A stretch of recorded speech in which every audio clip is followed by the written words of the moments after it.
Welcome back to the channel, everybody, and today we're going to take a brief look at my uh, not extensive but pretty decent SH Figuarts Star Wars collection. And here they all are in their boxes, and I do love these boxes. They're about 3/4 the size of a Star Wars Black Series box, so they take up less real estate on your shelf.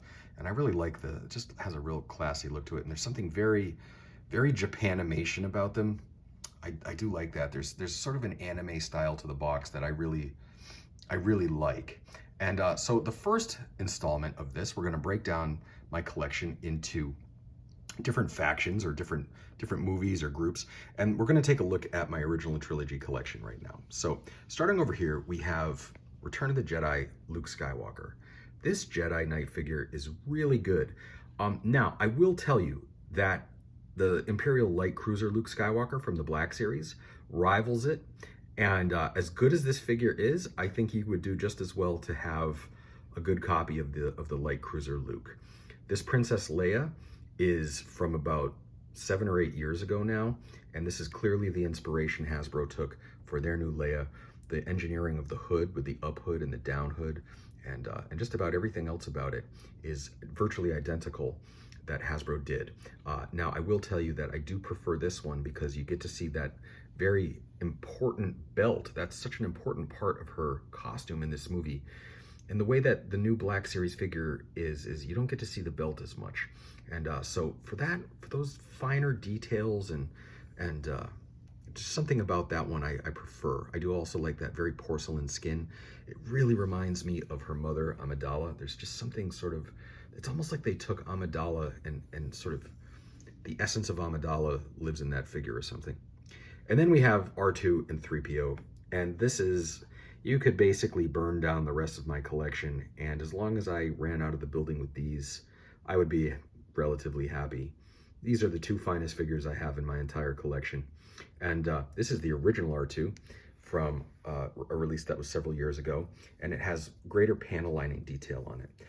Now, the Stone Mandalorian just did a review on his SH Figuarts R2-D2, and while it was a fine review, I did notice it doesn't appear that there's as much panel lining on his, which I believe is the re-release. So, you know, you can either get this one, which is the original release with more panel lining, or the re-release has less panel lining, and I think it's a little less expensive. Either version would be great.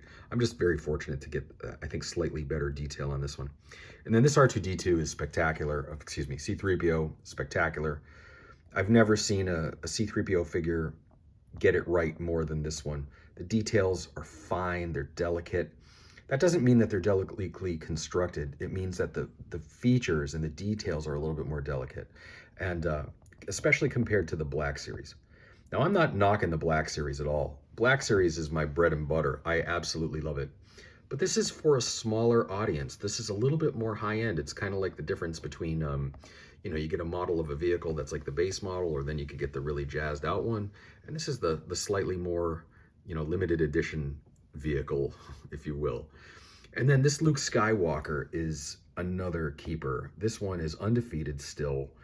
Absolutely phenomenal character. This is the best Mark Hamill sculpt I have in my entire collection. It is still as good as it gets, at least in the 6-inch line. Now, there are some golden highlights in the hair, which typically are not problematic at all in most lighting conditions. Now, if you have it out in the bright sun, you do get some gold highlights, at least in my opinion, but man, that's fantastic. I just love the fine details, and everything is just spot on with that character. And then we get to Han Solo, another absolute banger in the line. I call this my Harrison Ford figure. I mean, that is the most 1976 Harrison Ford sculpt I have ever seen. Undefeated, still. Now, I know they're not for everyone, and you might disagree, but man, I feel like that is the Han Solo figure that we all want in our collection. Again, now with this one, there's a slight difference in the holster. There's an unholstered weapon and a holstered weapon. Now that pistol is non-removable, but there's an open holster and an actual pistol accessory he can hold in his hand as well. And that just makes for finer detail. And then, of course, we get to Obi-Wan Kenobi, or Old Ben Kenobi.